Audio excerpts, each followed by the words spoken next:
আপনারা দেখছেন TVN update. স্বাগত জানাচ্ছি আমি রানা রায়হান। ইলিনয় স্টেটে ট্রাম্প প্রশাসনের অভিবাসন দমন অভিযানে গ্রেপ্তার হওয়া ৬ শতাধিক অভিবাসীকে মুক্তি দেওয়ার নির্দেশ দিয়েছেন এক ফেডারেল বিচারক। বিশ্লেষকদের মতে এটা ট্রাম্প প্রশাসনের কঠোর অভিবাসন নীতির বিরুদ্ধে বড় এক আইনি ধাক্কা। বুধবার সকালে ইউএস ডিস্ট্রিক্ট জাজ জেফ্রি কামিংস এই আদেশ দিয়েছেন। তিনি ন্যাশনাল ইমিগ্রেন্ট জাস্টিস সেন্টার এবং আকলুর দাখিল করা মামলায় বাদীপক্ষের পক্ষে রায় দিয়েছেন। মামলায় অভিযোগ করা হয়েছে অপারেশন মিডওয়ে ব্লিডস নামের অভিযানে জুন থেকে অক্টোবরের মধ্যে ৩,০০০-এর বেশি মানুষকে গ্রেপ্তার করা হয়েছে। অনেককে বেআইনিভাবে কোনো ওয়ারেন্ট ছাড়াই গ্রেপ্তার করা হয়। আদালতের রায় বলা হয়েছে, যাদের বিরুদ্ধে বাধ্যতামূলক আটকাদেশ নেই এবং যারা কোনো বড় নিরাপত্তা ঝুঁকি তৈরি করেন না, তাদের ২১ নভেম্বরের দুপুরের মধ্যে জামিন দিতে হবে। এই তালিকায় মোট ৬১৫ জনের নাম উল্লেখ আছে। ন্যাশনাল ইমিগ্রেন্ট জাস্টিস সেন্টারের আইনজীবী মার্ক ফ্লেমিং সাংবাদিকদের বলেছেন, ৬১৫ জনকে জামিন দেওয়া হবে, কিন্তু তাদের সবার অবস্থান এখন কোথায় সেটাই সবচেয়ে বড় চ্যালেঞ্জ। অনেকে দেশ জুড়ে ছড়িয়ে আছেন।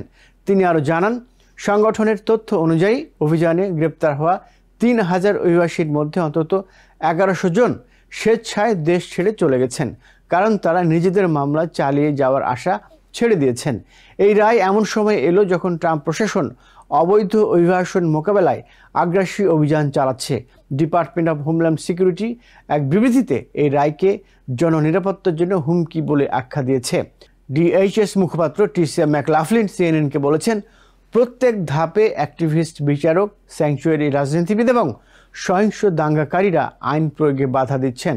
এখন একজন অ্যাক্টিভিস্ট জাজ আমেরিকার নাগরিকদের জীবনের ঝুঁকি তৈরি করেছেন ৬১৫ জন অবৈধ অভিবাসীকে সমাজে ছেড়ে দিয়ে।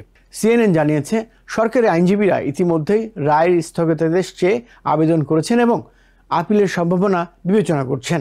এই মামলার কেন্দ্রে আছেন গ্রেগরি বোভিনো, তিনি বর্ডার পেট্রোলের একজন সিনিয়র কর্মকর্তা। ট্রাম্পের নির্দেশে ডেমোক্র্যাট নিয়ন্ত্রিত শহরগুলোতে ফেডারেল আইন প্রয়োগকারী বাহিনী মোতায়েনের নেতৃত্ব দিচ্ছেন বোভিনো। তার নেতৃত্বাধীন অনেক অভিযানের তদন্ত চলছে, কারণ প্রমাণ পাওয়া গেছে কিছু অভিযানে অতিরিক্ত বল প্রয়োগ ও টিয়ার গ্যাস ব্যবহার করা হয়েছে।